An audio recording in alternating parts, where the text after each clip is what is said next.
हाँ जी बेटा। तो सबसे पहले मैं आपको अपना नाम बताऊं। मेरा नाम है विशाल शर्मा और आपको मैं यहाँ पे पढ़ाऊँगा आपका क्वांटिटेटिव टेक्निक्स, जिसको बिजनेस स्टैट्स, बिजनेस मैथ्स और लॉजिकल रीजनिंग वाला पेपर कहा जाता है। पहले इस पेपर का नाम क्वांटिटेटिव टेक्निक्स था, क्योंकि ये आपका एमसीक्यू पेपर है। तो एमसीक्यू पेपर की वजह से इसे techniques word, quantitative techniques words लगाया गया इसमें। मैंने आपको मेरी कुछ एक आध पहले भी आपने क्लासेस देखी होंगी, स्टैट्स वाली क्लासेस आपने देखी होंगी। तो मैं आज मेरा मन था कि क्योंकि ये एक तरीके की डेमो क्लासेस हैं, तो मैं चाहता था कि आज आपको मैं थोड़ा सा मैथ्स के बारे में जानकारी दूं। तो मैथ्स, जैसा कि आपको पता ही है, 40 मार्क्स का पेपर है और 40 मार्क्स के पेपर में से मैं आज जो डिस्कस करने वाला हूँ वो एक ऐसा इकलौता चैप्टर है जो कि 15 मार्क्स का मिनिमम आपके पेपर में आएगा ही आएगा। और कई कई बार ये इससे भी ज़्यादा का आया हुआ है। अक्सर 15 मार्क्स तक की वेटेज का ये आता है पेपर के अंदर। तो आज की क्लास में हम एक टॉपिक ऐसा डिस्कस करते हैं, ठीक है। और इस टॉपिक का नाम है बेटा आपका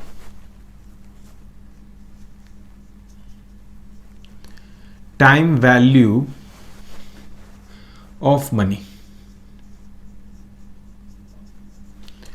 बहुत ही इंपॉर्टेंट चैप्टर है बेटा। इंपॉर्टेंट चैप्टर इस सेंस में नहीं कि वेटेज ज्यादा है, नहीं, वो तो एक रीजन है ही है। साथ के साथ आपकी जानकारी के लिए बता दूं कि ये चैप्टर जो है ये आपको वैसे भी नॉलेज बहुत देगा।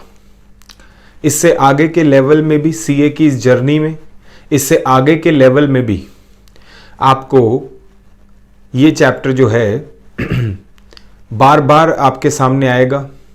मैथ्स नहीं है इससे आगे के चैप्टर्स में, आपको जो जान के खुशी होगी, लेकिन वैसे बता रहा हूं आपको। लेकिन ये तब भी आपका जो टॉपिक है इसका एप्लीकेशन बहुत सारे सब्जेक्ट्स के अंदर आपको देखने को मिलेगा। तो इसको बहुत ध्यान से पढ़ें और कहीं ना कहीं इस चैप्टर को पढ़ के आपको रियलाइज होगा कि किस तरीके से एक आपका नॉर्मल इंसान और एक क्वालिफाइड इंसान चीज़ों को अलग अलग तरीके से सोच पाता है और एक अच्छा डिसीजन ले पाता है। तो आइए हम इस चैप्टर को शुरुआत करते हैं।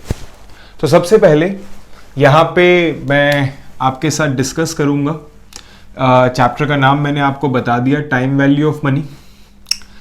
इस टाइम वैल्यू ऑफ मनी की अगर बात करें तो सबसे पहले बात आप समझो that money has a different value at different point of time. क्या बोला बच्चों मैंने?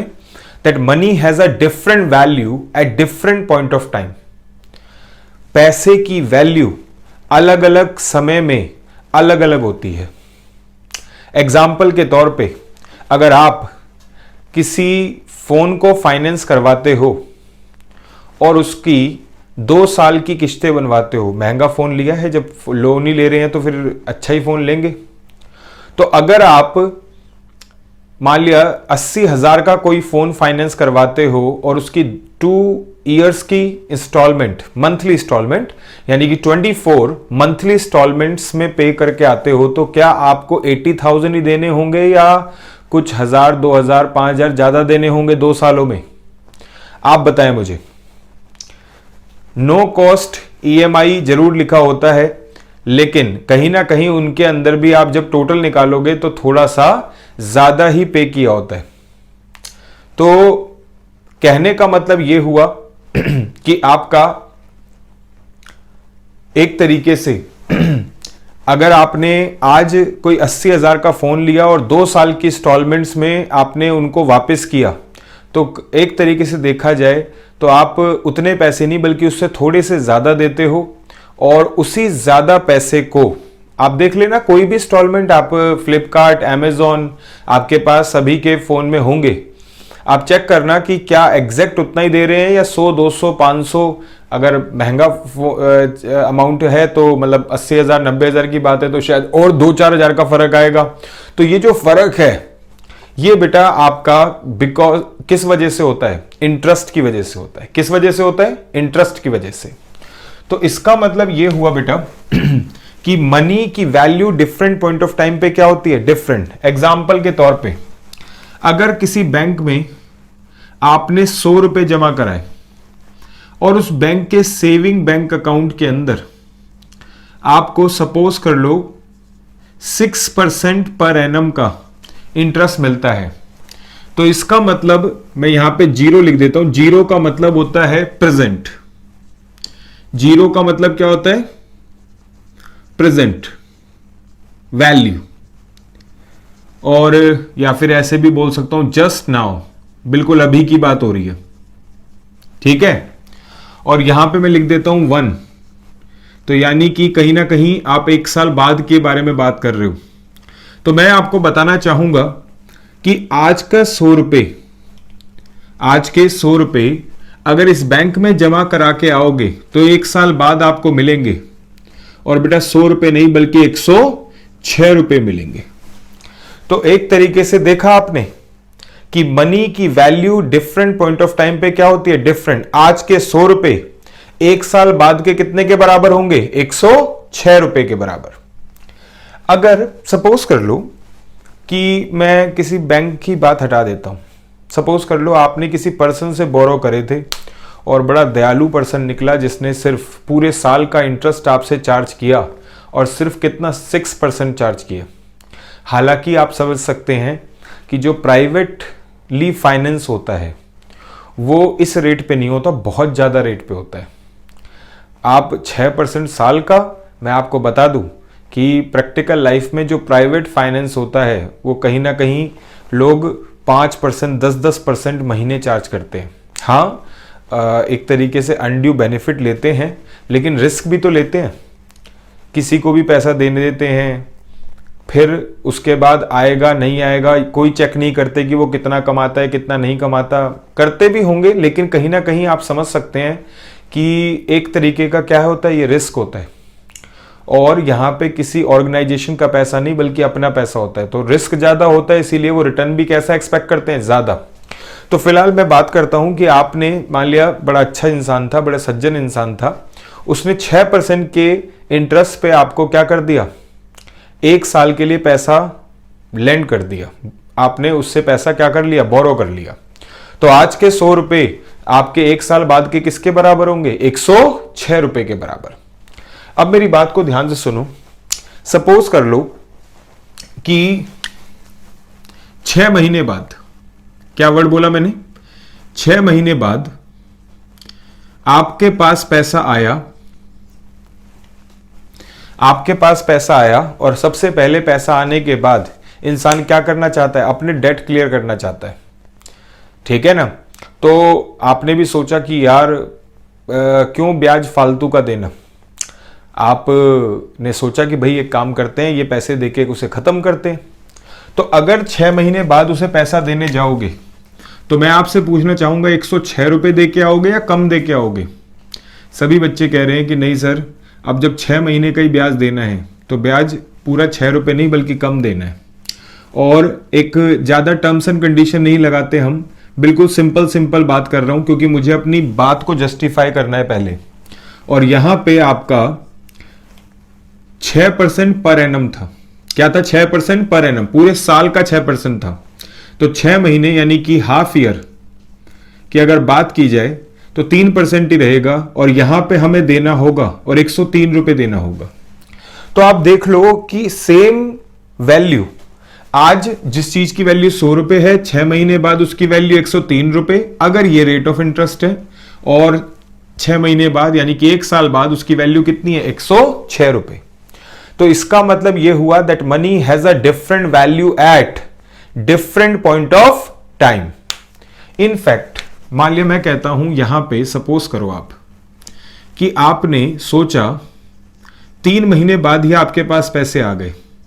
मैं अब आपसे पूछना चाहूंगा कि कि क्या मैं वैल्यू भी कैलकुलेट नहीं कर रहा, क्योंकि आपके माइंड में और भी कुछ चलेगा कि सर कोई पहले पैसे देगा, ब्याज का नुकसान होगा तो हो सकता है हमसे ज़्यादा चार्ज करेगा। मैं कहता हूँ सिंपल सी बात का जवाब देना। अगर आप लोगों ने 6% पर एनम के हिसाब से पैसा लिया था, अब आप 3 महीने बाद ही वापस देने आ गए, तो मैं पूछना चाहूँगा 106 दोगे, 103 दोगे या कुछ कम दोगे? वैसे तो लॉजिक बनता है कि भाई पूरे साल का 6 रुपये ब्याज था, 6 महीने का सिर्फ 3 रुपये ब्याज था, तो 3 महीने में तो ये ब्याज सिर्फ 1.50 रुपये ही होना चाहिए। लेकिन उन बातों को साइड करो, बाकी जो आपके माइंड में चल रहा है प्री पेमेंट चार्जेस, कि सर कोई कह देता है कि भाई तूने तो 1 साल के लिए पैसे लिए थे, अब मेरा नुकसान हो रहा है, मैं तो नहीं ले रहा 6 महीने बाद पैसे, या मैं 3 महीने बाद मैं तो नहीं लूंगा, मेरे को तो 1 साल बाद ही दियो। ऐसा भी होता है, बैंक्स भी ऐसा करते हैं। अगर बैंक के पास आप एकदम से आज आपने मकान खरीदा और 50 लाख का मकान खरीदा, आपके पास वाइट पैसा नहीं था, आपने क्या करा, फाइनेंस करवा लिया, और 6 महीने बाद जाके कह दिया कि सर मुझे ना वो लोन टर्मिनेट करना था, सेट ऑफ करना था अपना लोन अकाउंट को, तो बेटा क्या बैंक आपसे बस 6 महीने के पैसे लेके छोड़ देगा? नहीं। बहुत सारे बैंक्स प्रीपेमेंट चार्जेस नहीं भी लेते हैं, लेकिन समहाउ मैं आपको बताना चाहूँगा कहीं ना कहीं से वो आपसे सिर्फ 6 महीने का ब्याज लेके नहीं, बल्कि थोड़ा सा ज़्यादा ही लेंगे। अब वो उस कैलकुलेशन पे हम नहीं जाते, क्योंकि यहाँ पे हम आज की क्लास के अंदर चैप्टर डिस्कस कर रहे हैं, बैंक क्या करता है वो डिस्कस नहीं। तो इसका मतलब ये हुआ, मैं तो सिर्फ इतनी सी बात बतानी थी, that money has a different value at different point of time. आप ये बात कोई आज पहली बार नहीं पढ़ रहे, आपने बिल ऑफ एक्सचेंज भी पढ़ा हुआ है। तो बिल ऑफ एक्सचेंज के अंदर आप सबको पता है कि कई बार ऐसा होता था कि 26 दिन बाद, 3 महीने 15 दिन बाद, तो सबकी कैलकुलेशन आप अलग अलग करते थे। अगर आप बैंक से उसे डिस्काउंट करवाते थे, प्रोमिसरी नोट जो होता था, कॉमर्स के बच्चे बड़े अच्छे से जानते हैं, प्रोमिसरी नोट को जब डिस्काउंट करवाते थे और ड्यू डेट से पहले ही बैंक से पैसा ले लेते थे, तो क्या बैंक आपको पूरे पैसे देता था या कम देता था? आई थिंक आप जानते हो कि आपको पूरे पैसे नहीं बल्कि कम देता था, डिस्काउंट करके देता था। तो वो डिस्काउंट कुछ और नहीं बल्कि बिकॉज ऑफ इंटरेस्ट होता था।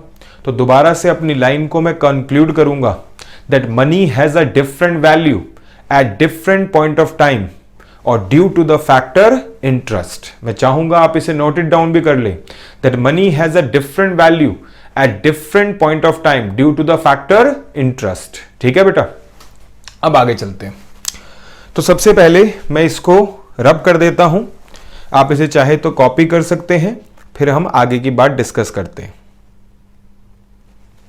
हाँ जी बेटा, तो बच्चे यहां पे आपको पता तो चल गया कि टाइम वैल्यू ऑफ मनी का क्या मतलब होता है। अब जरा समझिए इस चैप्टर में क्या क्या है।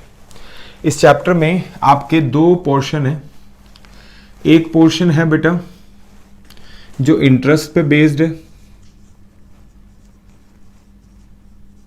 और एक पोर्शन है आपका जो एन्युटी पे बेस्ड है।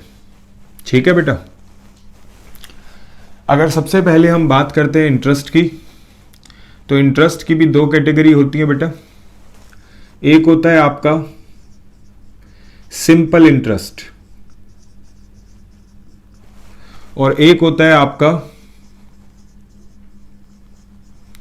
Compound interest. अब मैं आपकी जानकारी के लिए बता दूं, ये कोई नए कॉन्सेप्ट नहीं है, आप सीबीएसई में भी इसे पढ़ चुके हैं। आपने कहा सर हम नॉन मैथ्स बैकग्राउंड है, तो कोई बात नहीं, लेकिन आप सब जानते हैं 10th तक आपके लिए मैथ्स सबके लिए क्या था, कंपलसरी था। 7th 8th क्लास के अंदर आपने ये चैप्टर पढ़ा हुआ है। किसी बच्चे ने कहा कि सर हमें तो पिछली क्लास का पढ़ा हुआ याद नहीं रहता, आप 7th 8th क्लास की बात कर रहे हैं। तो आई नो ये सभी के साथ है, मैं भी इस बात का एक्सेप्शन नहीं हूँ, लेकिन वैसे मैंने आपकी जानकारी के लिए बताया कि 7th 8th क्लास के अंदर आपने ये चैप्टर पढ़ा हुआ है और यहाँ पे जब हम डिस्कस करेंगे तो बिल्कुल सिंपल इंटरेस्ट के एस से और कंपाउंड इंटरेस्ट के सी से ही डिस्कस करेंगे, यानी कि बिल्कुल बेसिक से डिस्कस करेंगे। तो अब जरा देखिए, सबसे पहले अगर मैं बात करूं तो सिंपल इंटरेस्ट पे चलते हैं हम। सिंपल इंटरेस्ट के अंदर आपकी जानकारी के लिए बताना चाहूंगा बेटा, सिंपल इंटरेस्ट में मैं ऐसे लिखना चाहूंगा, in SI we charge interest only on principal. In SI we charge interest only on principal. और मैं ऐसे बोलना चाहिए मुझे,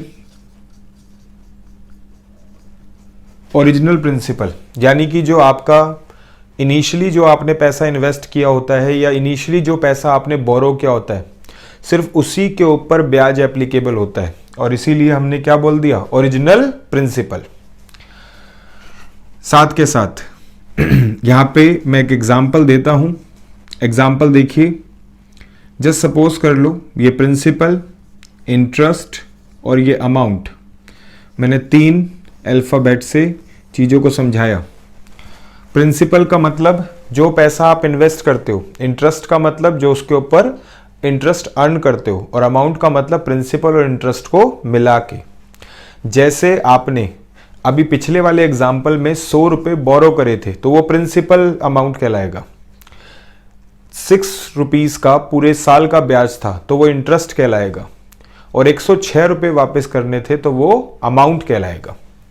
तो अब जरा देखो, यहां पे अगर 100 रुपये आपने इन्वेस्ट किए तो जस्ट सपोज कर लीजिएगा मैं इंटरेस्ट अप्लाई करता हूं, और इंटरेस्ट अप्लाई करता हूं बेटा एट द रेट ऑफ 10%। तो यहां पे आपका अमाउंट आ जाएगा, और देखिए पहले तो 100 रुपीज़ पे 10% का इंटरेस्ट, तो 10 रुपये आपने बन गया, और अमाउंट आपका आ गया और कुछ और नहीं बल्कि 110 रुपये आ गया। अब सबसे बड़ी बात यह है कि सेकेंड ईयर में, मान लिया सपोज कर लीजिए फर्स्ट ईयर में हमने उससे पैसे मांगे कि भाई एक बात बताओ, आपको हमने पैसे उधार दिए थे, 1 साल बाद आपने वापस देने का प्रॉमिस करा था, तो अब आप दे रहे हैं पैसा। तो सपोज कर लीजिएगा कि उसने कहा कि सर अभी तो है नहीं।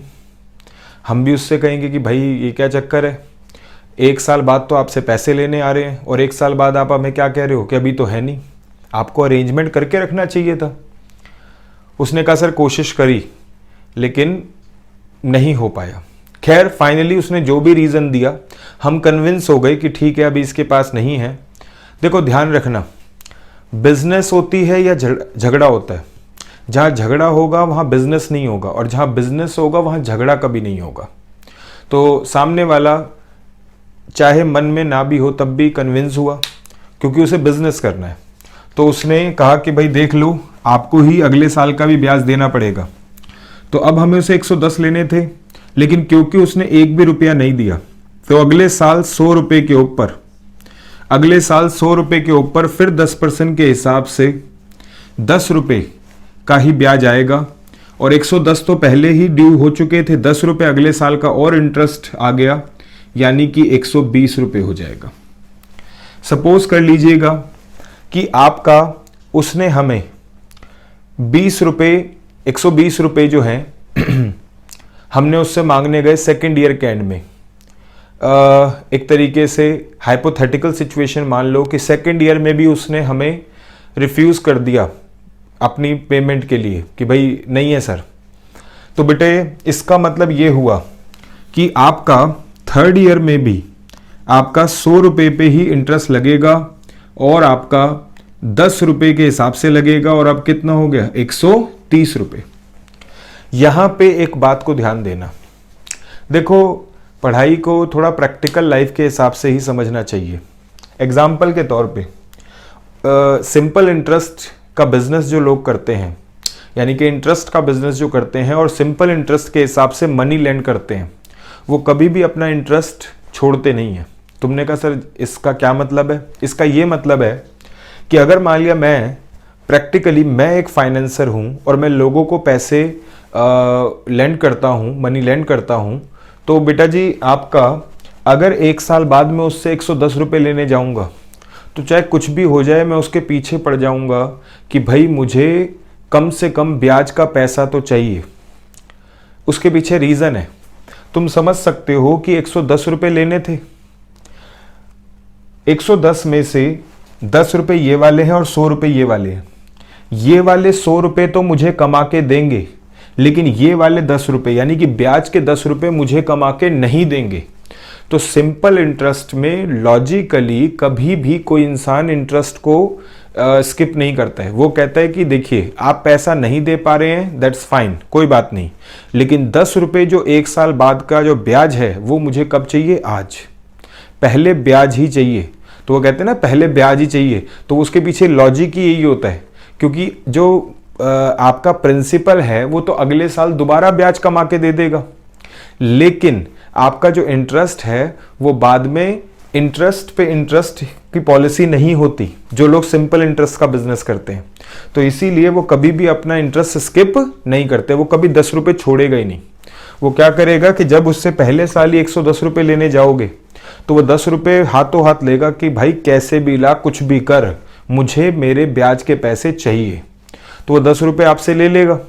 अब अमाउंट 110 में से 10 रुपये आ गया, क्या हो गया? 100 रुपये बचे।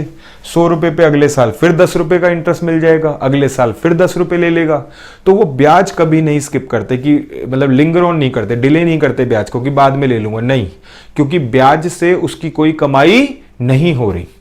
तो यहाँ पे आई होप इस बात को आप समझ रहे होंगे, और इसीलिए मैंने लिखा था कि in simple interest we charge interest only on principal. और कौन सा प्रिंसिपल? Original principal. ठीक है, यहां पे अगर चाहें तो हम कुछ पॉइंट्स लिख सकते हैं। क्या? Principal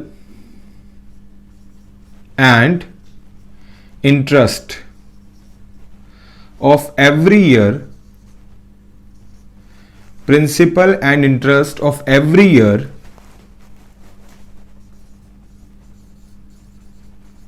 remain same. और मैं यहां लिख देता हूं फॉर SI, यानी कि ये कंडीशन एप्लीकेबल है। और किसके लिए एप्लीकेबल है? सिंपल इंटरेस्ट के लिए।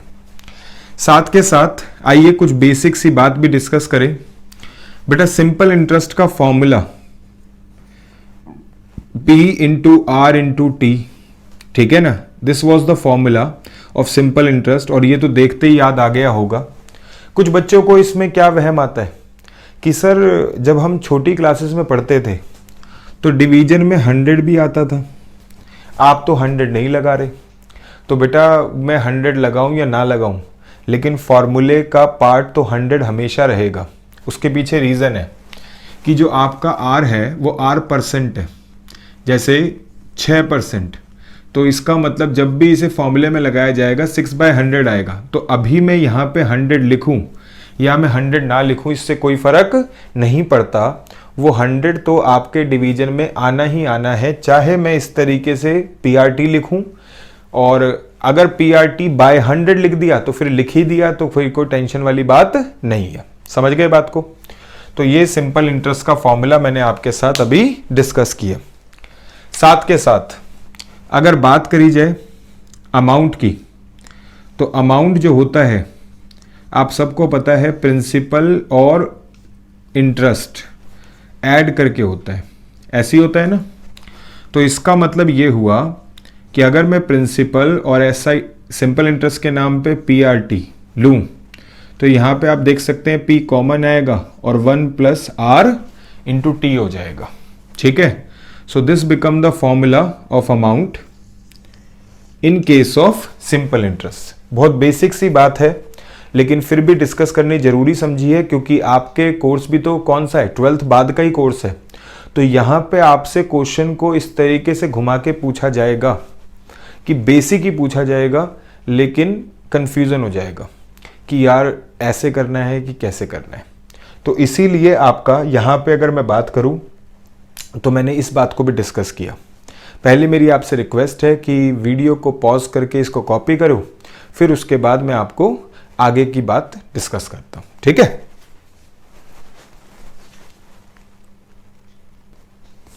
अब जरा देखिए बेटा, इस बात को थोड़ा अलग तरीके से भी समझते हैं कि आपका ये फॉर्मूला मैंने यहां पे आपको लिखवाया, ठीक है। अब एक चीज नोटिस करो कि यहां पे P इंटू 1 प्लस RT आपको दे रखा है। तुम्हें पता है इस फॉर्मूले में इस बात को थोड़ा अलग तरीके से सोचो, क्योंकि अगेन मैंने कहा कि आप अब इस समय जिन कोर्सेज के लिए पढ़ रहे हैं ये यहाँ पे सब्जेक्टिव पेपर नहीं है, बल्कि कैसे पेपर हैं आपके, मल्टीपल चॉइस क्वेश्चन वाले पेपर हैं। तो कहीं ना कहीं आपको अपने माइंड में ही चीज़ों को सोचना पड़ेगा। तो आपको अपने कॉन्सेप्ट्स के साथ इतना कंफर्टेबल होना पड़ेगा कि आपको ज़्यादा लिखने की जरूरत ना पड़े। ये कुछ ऐसी बात है कि जैसे आपका 2+3 करना है, तो क्या वाकई में आप 2+3 के लिए कैलकुलेटर या पेन पेंसिल की जरूरत है, या ओरली आप बता सकते हो कि 2+3 = 5 होता है। Since you are comfortable in addition, तो इसीलिए बेटा जी आप ओरली ही इसका जवाब दे सकते हो। लेकिन क्या मैं एक नर्सरी क्लास के बच्चे से यही पूछूं, तो नर्सरी क्लास का बच्चा अपनी पेंसिल शार्प करेगा और इस तरीके से रजिस्टर में पहले लिखेगा 2, 2 टैली बार, 3, फिर ऐसे काउंट करेगा 1 2 3 4 5 और फिर ऐसे लिखेगा। तो क्या ये बोलना बिल्कुल सही होगा कि वो नालायक है और आप लोग इंटेलिजेंट? नहीं, सिंस ही और she is not comfortable in addition, ठीक है ना। नर्सरी में तो नहीं एडिशन सिखाते, चलो फर्स्ट में सिखाते होंगे या केजी में सिखाते होंगे। आजकल तो कुछ कुछ स्कूल से इतना ज़्यादा सिखाते हैं नर्सरी केजी के अंदर ही कि बस पूछो मत, कि फर्स्ट क्लास के अंदर तो वॉवल्स और अल्फ़ाबेट और टेबल्स भी कहाँ तक 13-14 तक, मुझे लगता है 5th क्लास तक भी मुझे 12-13 तक ना आती हो शायद टेबल्स। तो इसका मतलब ये हुआ कि मैं आपको जो बताना चाह रहा हूँ वो ये बात है कि भाई आप कंफर्टेबल हो इन सब बातों को लेके। ऐसा जो आपके इंस्टीट्यूट्स हैं, कंपनी सेक्रेटरी या आपका चार्टर्ड अकाउंटेंट्स या कॉस्ट अकाउंटेंट, ये जो हैं ये कंफर्टेबल हैं, वो मान के चल रहे हैं कि भाई बच्चों को ये सब आता है, सब पढ़ के आए हैं, तो इसीलिए वो जवाब कैसा दे सकते हैं, बिना लिखे दे सकते हैं। तो आपके पेपर में मैंने पिछली क्लासेस के अंदर मेंशन किया था कि आपके पेपर में, और नहीं किया था तो अब सुन लो, आपके पेपर में कोई रफ शीट्स अवेलेबल नहीं है। आपको क्वेश्चन देखना है और क्वेश्चन देख के बस सॉल्व करना है। हाँ, नंबर्स बड़े भी हो सकते हैं, छोटे भी हो सकते हैं, तो इसीलिए कैलकुलेटर अलाउड कर दिया है। और 12th के जितने बाद के जितने भी लेवल्स होते हैं सब जगह कैलकुलेटर अलाउड होता है, ऑलमोस्ट सब जगह कैलकुलेटर अलाउड होता है। कोई एक आध एक्सेप्शन हो तो मुझे भी नहीं पता, लेकिन मेजोरिटी ऑफ द जगह कैलकुलेटर अलाउड होता है, ठीक है। तो अब जरा देखो सबसे पहले जो मैं बात आपको कि आपका यहाँ पे A = P × 1 + RT। तो बच्चे एक बात सुनो, ये R × T जो हो रहा है, पता है क्यों हो रहा है?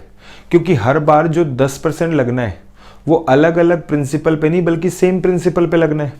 तो इस वजह से यहाँ पे R × T भी हो पा रहा है, तो काम चल जा रहा है। देखो एक तरीके से मैं आपको बता दूं, यहाँ पे पता है क्या हो रहा है, ये एक तरीके से 1 रुपए की वैल्यू, मैं रिपीट कर रहा हूँ, 1 रुपए की ब्याज लगा रहे हो आप, और कितने सालों का, जैसे मान लिया 3 सालों का। ये देखो कैसे, एग्जाम्पल देता हूँ मैं। मान लिया यहाँ पे 1 + में 10% × 3 आया, 1 + में 10% × 3 आया, ठीक है। तो बच्चे 10% × 3 करेंगे तो कितना हो जाएगा, 30%। भाई एक बात बताओ, क्योंकि हर बार आप सेम प्रिंसिपल पे ही इंटरेस्ट लगाना चाहते हो, तो 10% करके 3 साल तक लगाओ या सीधा 30% एक ही बार में लगा दो, कोई फर्क नहीं पड़ता। आप देखो यहाँ पे 10% पहले साल लगाया, फिर 10% दूसरे साल, फिर 10% तीसरे साल। अगर मैं सीधा 10-10-10 30% 100 रुपये पे लगाता, तब भी तो इंटरेस्ट तीनों सालों का मिला के 30 रुपये ही आता। तो कहने का मतलब ये हुआ कि आपका यहाँ पे R × T जो कर पा रहे हैं वो सिर्फ इसलिए कर पा रहे हैं क्योंकि हमेशा यहाँ पे प्रिंसिपल किस पे, सॉरी इंटरेस्ट किस पे लग रहा है, ओरिजिनल प्रिंसिपल के ऊपर लग रहा है, ठीक है बेटा। और अब जरा देखिएगा, यहां पे ये हो जाएगा एक तरीके से 1 प्लस में 30%। बहुत बेसिक बात कर रहा हूं, लेकिन बेटा बेसिक बात ही जरूरी है, बताना चाहूंगा। अब यहां पे इसको आप क्या कर सकते हो, 1.30। बच्चे मैं आपको बता दूं कि ये जो फैक्टर है, क्या बोला, ये जो फैक्टर है आपका, ये आपको ये बता रहा है, दोबारा ध्यान से सुनना, 1 प्लस RT आपको बता रहा है 1 रुपए की वैल्यू R% के रेट ऑफ इंटरेस्ट पे T ईयर्स बाद कितनी होगी। आई रिपीट, 1 रुपए की वैल्यू R% रेट के हिसाब से T ईयर्स बाद कितनी होगी।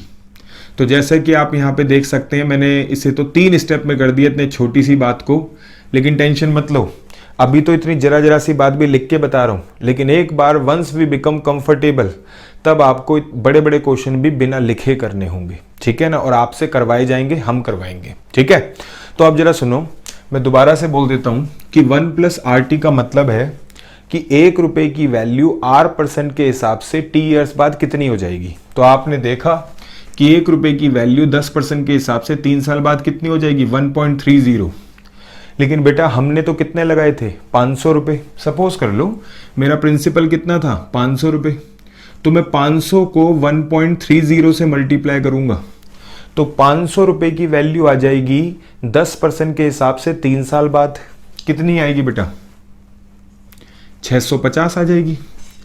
किसी ने कहा कि सर मैंने 500 नहीं, मैंने तो 1000 लगाए थे, तो 1000 रुपए की वैल्यू 10% के हिसाब से 3 साल बाद क्या आ जाएगी, कितनी आ जाएगी बेटा, सबको दिख रहा है 1300। मैं जानबूझ के आपका अमाउंट ऐसे ले रहा हूं जिससे मल्टीप्लाई करने में मुझे आसानी हो। किसी ने कहा सर मैंने तो 3000 रुपए लगाए थे, तो इसका मतलब 3000 की वैल्यू 10% के हिसाब से 3 साल बाद कितनी आ जाएगी, 3900 आ जाएगी। तो आई थिंक आपको समझ में आ गया कि वैसे ठीक है, मैंने फॉर्मूला P प्लस SI लिखा, P प्लस PRT लिया, फिर P कॉमन लिया और 1 प्लस RT करके आपको फॉर्मूला मेंशन किया, लेकिन सिर्फ फॉर्मूला ही क्रैम नहीं करना, बल्कि वो फॉर्मूला क्या करता है इसको भी अपने माइंड में रिटेन करना है, क्योंकि ये बहुत बेसिक सी कैलकुलेशन है, हम वैसे भी कर सकते हैं, अपने दिमाग में भी कर सकते हैं, ठीक है। बिजनेस जो खास तौर से इंटरेस्ट का बिजनेस कर रहे होते हैं, क्या बहुत ज़्यादा क्वालिफाइड लोग कर रहे होते हैं क्या, MBA, चार्टर्ड अकाउंटेंट्स हैं, IAM से, अहमदाबाद से MBA करने के बाद क्या कोई फाइनेंस का बिजनेस करता है, नहीं। तो ये बेसिक बहुत कम पढ़ाई लिखाई वाले लोग भी इसको कर लेते हैं। तो इसका क्या मतलब है, क्योंकि उन्हें क्लैरिटी होती है, तो वही क्लैरिटी आपको भी चाहिए पैसों के टर्म्स में। तो यहाँ पे आई होप आप समझ गए कि 1 प्लस RT क्या बताता है, 1 रुपए की वैल्यू R% के हिसाब से कितने साल बाद, T ईयर्स बाद। आई होप समझ में आती है बात। तो दिस इज द बेसिक जो मैंने सिंपल इंटरेस्ट के रिगार्डिंग आपको यहाँ पे बताया। आई रिक्वेस्ट कि आप इसे कॉपी करें और फिर उसके बाद आपका मैं आगे का कॉन्सेप्ट आपको बताता हूं। आइए अब हम डिस्कस करते हैं इससे अगला कॉन्सेप्ट, और वो है आपका किसका, कंपाउंड इंटरेस्ट का। देखो ये वीडियोस हमने कोई YouTube पे फेमस होने के लिए या ज़बरदस्ती कोई स्टाइलिश बातें नहीं, बिल्कुल बेसिक पे काम करना है हमें, जिससे कि क्योंकि ये पढ़ाने के लिए बनाई गई हैं, ना कि शो ऑफ करने के लिए, ठीक है।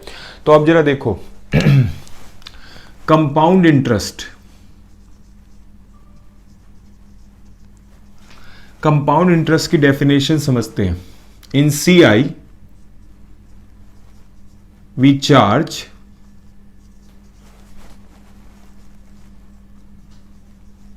interest on principal as well as on accrued interest। तो बेटा यहां पे डेफिनेशन देख लो, in CI we charge interest on principal, principal के ऊपर भी इंटरेस्ट चार्ज करते हैं, as well as on accrued interest. बच्चे आपकी जानकारी के लिए बता दूं, मैंने यहां पे एक्रूड वर्ड यूज किया, ये मैंडेटरी था ये वर्ड यूज करना। अगर मैं ये वर्ड यूज ना करूं तो यकीन मानने डेफिनेशन ही गलत है। तुमने कहा सर ऐसा क्या खास है, पहले तो आप लोग सोचो कि एक्रूड वर्ड क्या होता है। आप में से वैसे तो अकाउंट्स का वर्ड है, कोई मैथमेटिक्स का वर्ड तो है नहीं, तो आप लोगों को पता होना चाहिए एक्रूड का मीनिंग। खैर, जिसको नहीं पता कोई दिक्कत नहीं है, मैं बताता हूँ। तो आप जरा सुनो। एक्रूड जो है, आपको बताना चाहूँगा, 2 वर्ड सुने थे हमने अकाउंट्स के अंदर 11th क्लास में। एक वर्ड होता था आउटस्टैंडिंग और एक वर्ड होता था एक्रूड। आउटस्टैंडिंग का मतलब होता था those expenses which has been incurred, expenses कर दिए गए लेकिन अभी पे नहीं करे गए। तो आउटस्टैंडिंग जो है एक्सपेंस के लिए होता है, दोज एक्सपेंसेस के लिए यूज होता है जो कि एक्सपेंसेस ड्यू हो चुके हैं लेकिन अभी पे नहीं करे गए। कोई बिल है, बिल तैयार हो चुका है, आपने वो सर्विसेज यूज कर ली हैं लेकिन पे नहीं करा आपने, उनके लिए आउटस्टैंडिंग होता है। एक्रूड लगता है उस इनकम के लिए, those income which is being earned but not received. ध्यान रखना, एक्रूड का मतलब होता है, मैं लिख देता हूं यहां पे, income earned but not received. ये ऐसे समझो कि अगर किसी पर्सन के लिए जो आउटस्टैंडिंग एक्सपेंस होता है तो अदर पार्टी के लिए, दूसरी पार्टी के लिए, सेकंड पार्टी के लिए वो एक्रूड इनकम होती है कि कमा लिया लेकिन आपका अभी रिसीव नहीं करा। तो खैर, तुमने कहा यहां पे इसका होना क्यों जरूरी है, तो देखो एग्जाम्पल के तौर पर प्रिंसिपल, इंटरेस्ट आसानी के लिए इस बार भी 10% ले लेता हूं, और अमाउंट, क्योंकि हमें यहां पे पहले कॉन्सेप्ट पे ध्यान देना है। कैलकुलेशन तो कैलकुलेटर है बेटा, ज़्यादा हमें कैलकुलेशन बहुत हाई फाई करके दिखाने की ज़रूरत नहीं है। हाँ, मैं मना नहीं कर रहा, हमेशा अच्छी होनी चाहिए कैलकुलेशन, कैलकुलेटर पे बहुत लेस डिपेंडेंट होना चाहिए। कुछ कुछ ऐसी चीज़ें होती हैं जो हम कैलकुलेटर से ही कैलकुलेट कर पाते हैं, हम नहीं कर पाएंगे मैनुअली या अपने माइंड में, तो वहाँ पे हम कैलकुलेटर का यूज़ कर लेंगे। अपने माइंड को हमेशा शार्प रखना है। तो आइए ज़रा देखिए। तो सबसे पहले आपका यहाँ पे अगर बात करें 100, अब 10% के हिसाब से 10 रुपये का इंटरेस्ट आएगा और साथ के साथ बेटा 110 रुपये का अमाउंट हो जाएगा। ये तो बिल्कुल वैसे ही हुआ जैसा सिंपल इंटरेस्ट में हुआ। पहले साल में कोई फ़र्क नहीं पड़ता, क्योंकि पहले साल में कभी भी इंटरेस्ट के ऊपर इंटरेस्ट अर्न नहीं होता। अब देखो अगले साल, अब अगले साल सपोज कर लीजिएगा कि आपका, हम उससे लेने गए और उसने देने से मना कर दिया, तो अब हम अगले साल जब ब्याज लगाएंगे, इंटरेस्ट अप्लाई करेंगे, तो 100 पे नहीं 110 पे करेंगे, ठीक है। और 110 पे 10% कितना आएगा, 11 रुपीज़ आएगा। और यहाँ पे 110 पहले से था, 11 और रन कर लिया, तो अब आपका अमाउंट आ गया और 121 आ गया। बात आती है कि सर कैसे फ़र्क है, तो सुनो बच्चे, एक बात देखो, एक्रूड वर्ड का मीनिंग बताता हूँ पहले।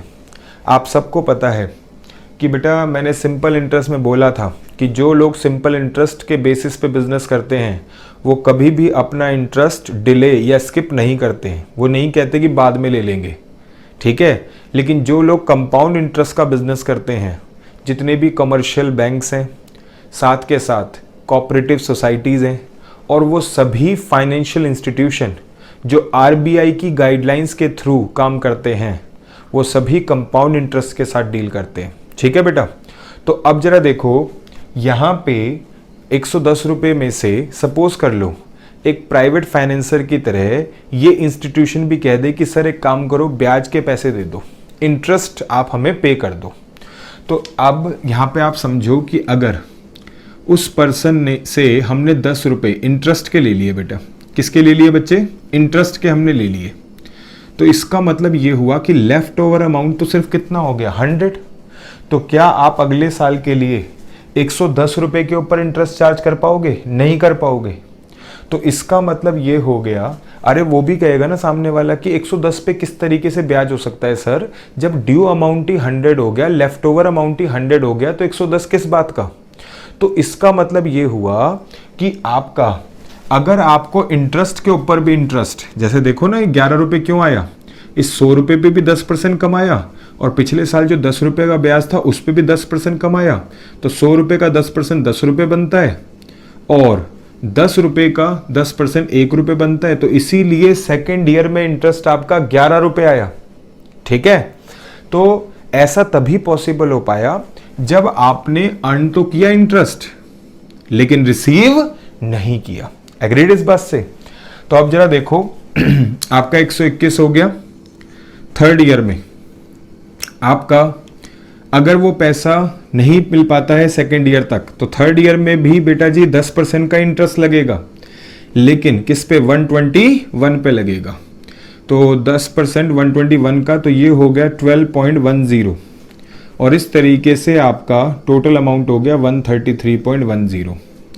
सबसे पहले एक बात देखो कि यहाँ पे 33.10 का टोटल इंटरेस्ट है, ठीक है ना, और ये सिंपल इंटरेस्ट से ज़्यादा है। मैं यहाँ पे लिख रहा हूँ, देखो एक एक करके पॉइंट लिखता हूँ। Compound interest will always be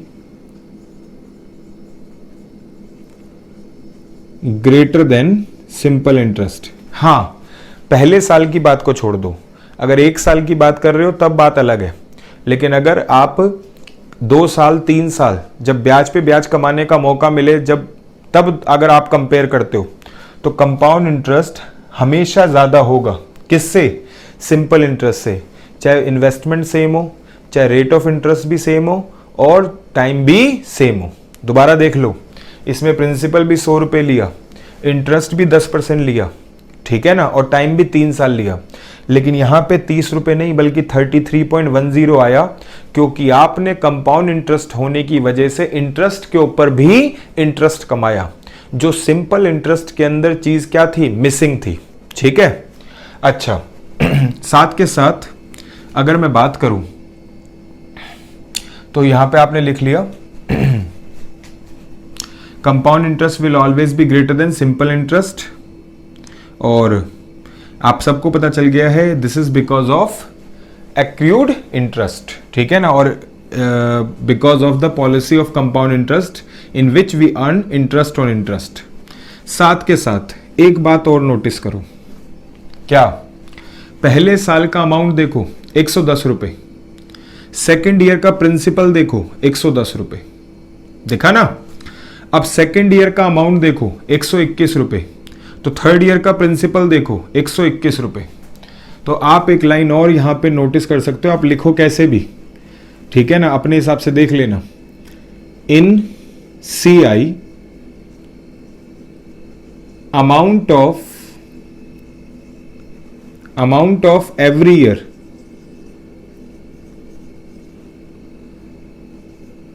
become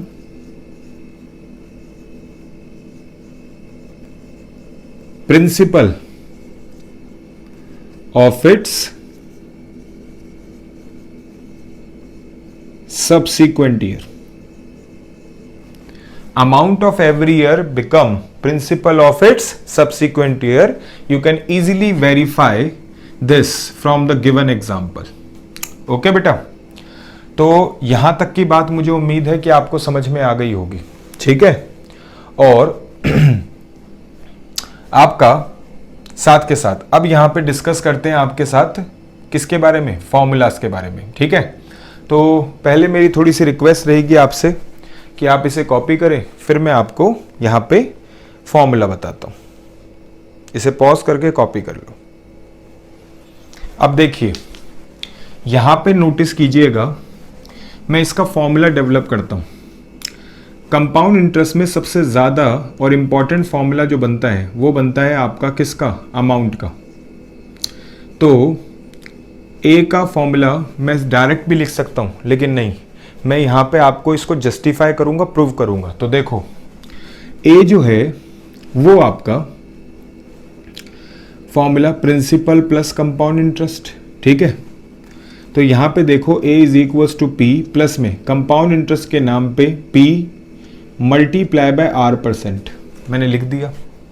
तुमने कहा सर टाइम या एन नंबर ऑफ ईयर का यूज नहीं करोगे, बेटा मैं इसमें नहीं कर सकता, क्योंकि आप सबको पता है कि हर बार यहाँ पे इंटरेस्ट लगेगा 10% लगेगा, लेकिन सेम प्रिंसिपल पे नहीं बल्कि अलग अलग प्रिंसिपल पे लगेगा। तो सिंपल इंटरेस्ट पे तो आपने ऐसा कर लिया आसानी से।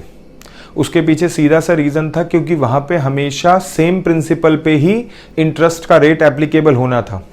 लेकिन यहाँ पे अगर बात की जाए तो यहाँ पे ऐसा नहीं है बेटा, यहाँ पे हर बार का प्रिंसिपल कैसा होगा, चेंज। तो इसीलिए आप डायरेक्ट टी से मल्टीप्लाई नहीं कर सकते। तुमने कहा वैलिड पॉइंट है, चलो आगे बताओ। अब देखो a is equals to p common लिया और 1 प्लस r% लिखूं या r लिखूं, कोई दिक्कत वाली बात नहीं है क्योंकि सबको पता है r परसेंटेज में ही होता है बाय डिफ़ॉल्ट। तो मैं परसेंटेज एसोसिएट करूं या ना करूं, वो बाय डिफ़ॉल्ट आपको बात एक्सेप्ट करनी होगी। अब देखिए यहाँ पे 1 प्लस r, तो बेटा जैसे वहाँ बताया था ऐसे ही यहाँ पे भी बोलूँगा कि 1 प्लस r एक तरीके से क्या है, 1 रुपये की वैल्यू। ध्यान देना इन छोटी छोटी बातों पे, इसी से ही आपका कॉन्सेप्ट डेवलप होगा। 1 रुपये की value r% rate of interest पे 1 साल बाद, 1 रुपये की value r% rate of interest के ऊपर कितने साल बाद, 1 साल बाद। चलो जी, ये 1 प्लस r हो गया। ठीक है, अब फिर वही पहले वाली बात कि सर ये तो 1 रुपये की वैल्यू है ना। मैंने कहा हाँ सर, हमने तो 100 रुपये लगाए थे। तो बेटा आप 100 रुपये को 1 प्लस r से मल्टीप्लाई कर दो तो किसकी वैल्यू आ जाएगी, 100 रुपये की वैल्यू r% रेट पे 1 साल बाद। सर हमने तो 500 रुपये लगाए थे, तो बेटा 500 रख दो प्रिंसिपल की जगह पे, तो आपका 500 रुपये की वैल्यू आ जाएगी r% रेट पे, कब की, 1 साल बाद। किसी ने कहा सर हमने 3,000 रुपये लगाए थे, जैसे पहले एग्जाम्पल लिया था, तो बेटा आप 3,000 से मल्टीप्लाई कर दो तो 3,000 की वैल्यू आ जाएगी r% पे 1 साल बाद। आई होप ये बात समझ में आती है आपको। तो यहां तक तो कोई दिक्कत नहीं है। अच्छा जी, ये अमाउंट निकला, किसका निकला बेटा, 1 साल बाद का। ये अमाउंट निकला और किसका निकला बच्चे, 1 साल बाद का। ठीक है बेटा, अब मेरी बात को ध्यान से सुनो। अगर आपको सेकेंड ईयर का अमाउंट निकालना है तो हमें एक बात समझ में आ गई अभी तक की इस बात से कि भाई आपको अगर प्रिंसिपल मिले तो प्रिंसिपल में 1 प्लस r से मल्टीप्लाई कर देना। किससे मल्टीप्लाई कर देना, 1 प्लस r से। तो आपको अमाउंट मिल जाएगा 1 साल बाद का। तो आपको क्या मिल जाएगा, अमाउंट मिल जाएगा 1 साल बाद का। हमने कहा ठीक है, तो हमने सबसे पहले 1 प्लस r लिख दिया क्योंकि हमें तो अब और 1 साल बाद का अमाउंट चाहिए। अब यहाँ पे प्रिंसिपल लिखने की बारी आई, तो हमने प्रिंसिपल लिखना ही चाहा था p, लेकिन कहा कि सर सेकेंड ईयर में प्रिंसिपल p थोड़ी रहेगा। अभी आपने देखा था कि फर्स्ट ईयर का अमाउंट सेकेंड ईयर का क्या बन गया था, प्रिंसिपल। सेकेंड ईयर का अमाउंट थर्ड ईयर का क्या बन गया था, प्रिंसिपल। तो जो फर्स्ट ईयर का अमाउंट होगा वो सेकेंड ईयर में किसका रोल प्ले करेगा, प्रिंसिपल का। क्लियर है बेटा। तो इसका मतलब इस तरीके से आपने यहां पे इसे लिखा और p इंटू 1 प्लस r की पावर कितना हो गया, 2। अब मुझे यहां पे थर्ड ईयर का अमाउंट निकालना है, यानी कि और 1 साल बाद का। हमने तो शुरुआत से ही सीख लिया था कि प्रिंसिपल में बस एक ही बात आती है, 1 प्लस r क्या करना है, मल्टीप्लाई। तो मैंने 1 प्लस r मल्टीप्लाई कर दिया। अब मैंने कहा प्रिंसिपल क्या है। अब आपको बताने की जरूरत नहीं है कि प्रिंसिपल क्या होगा, जो सेकेंड ईयर का अमाउंट होगा। प्रिंसिपल 1 प्लस r की पावर कितना, 2। तो ये हो गया प्रिंसिपल 1 प्लस r की पावर कितना, 3। क्लियर है। तो इस तरीके से आपका जो फॉर्मूला डेवलप हुआ, प्रिंसिपल इंटू 1 प्लस r की पावर n।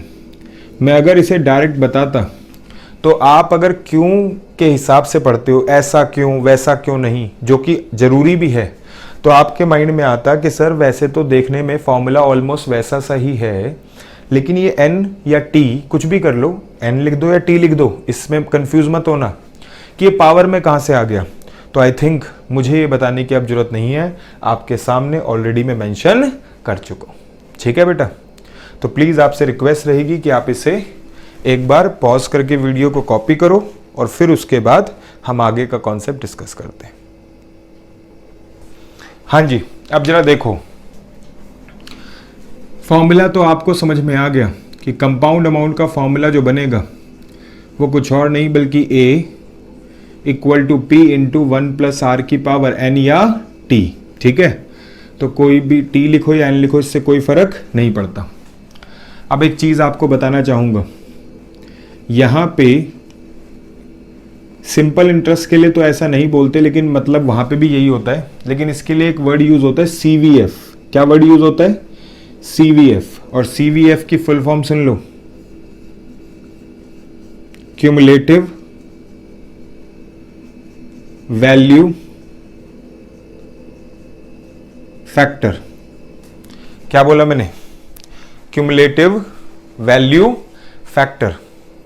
और इसका मतलब है बेटा कि सिर्फ इसका, ये जो मैंने ऐसे डॉटेड लाइनों में करा है, इसका मतलब 1 रुपए की वैल्यू, आई रिपीट 1 रुपए की वैल्यू R% के हिसाब से, कितने के हिसाब से? R% रेट ऑफ इंटरेस्ट के हिसाब से कितने ईयर्स बाद? T ईयर्स बाद या N ईयर्स बाद, जैसा भी आप वर्ड यूज करो। I repeat, ₹1 value of ₹1 after N year at the rate of R%। ये मतलब है बेटा 1 प्लस आर की पावर n का। समझ में आती है बेटा बात? अब आपने जितने लगाए, 1 रुपए की वैल्यू n ईयर बाद आ गई R% रेट पे, आपने जितने लगाए हैं उतने से क्या कर देना? Multiply, you will get your answer.